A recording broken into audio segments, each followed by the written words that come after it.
নিজেই নানা ব্যাধিতে আক্রান্ত দেশের একমাত্র ভেষজ বাগান আরোগ্যকুঞ্জ। প্রকল্প বরাদ্দের অভাবে ২০ বছর ধরে নেই পরিচর্যা, ফলে নষ্টের পাশাপাশি চুরি হচ্ছে অনেক মূল্যবান গাছ।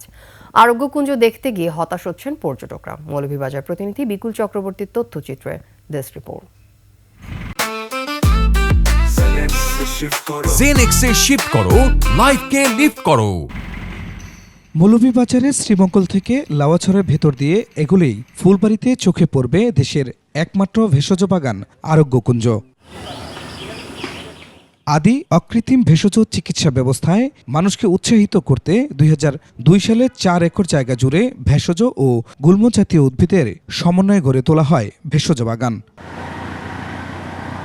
বাগানে আছে অর্জুন, অশোক, আমলকি, চালমুগরা, চালতা, ছাতিয়ান, জয়ত্রী, তেঁতুল, পলাশ, রক্তচন্দন, রিঠা, শিমুল, শ্বেতচন্দন, সিভিট, হরিতকি, যজ্ঞ ডুমুর, মহুয়া ও বহেরা সহ ৬৯ প্রজাতির ঔষধি বৃক্ষ।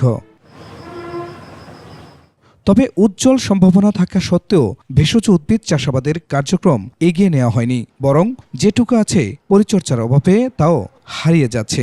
যথাযথ যদি পরিচর্যা না করে থাকি তাহলে কিন্তু এই ঔষধি গাছগুলো এখানে অযত্নে অবহেলার মধ্যে কিন্তু থেকে যাবে। নতুন প্রজন্মের জন্য আরো আরোগ্যকুঞ্জ করা হোক।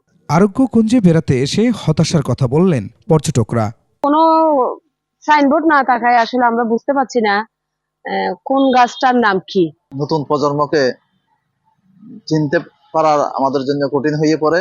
এদিকে সরকারের বরাদ্দ না থাকায় উন্নয়ন কাজ করতে পারছেন না বন বিভাগ। যখন গ্রহণ করা হয় তার পরবর্তী পর্যায়ে রক্ষণাবেক্ষণ কাজ সম্পন্ন করা হয়। এটা সিলেট বন বিভাগকে গ্রহণ করা হয়েছিল, বর্তমানে এর কোনো রক্ষণাবেক্ষণ নাই।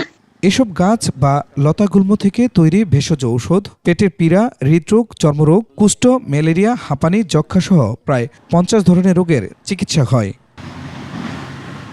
Khurshid Alam, desk report, ২১ television.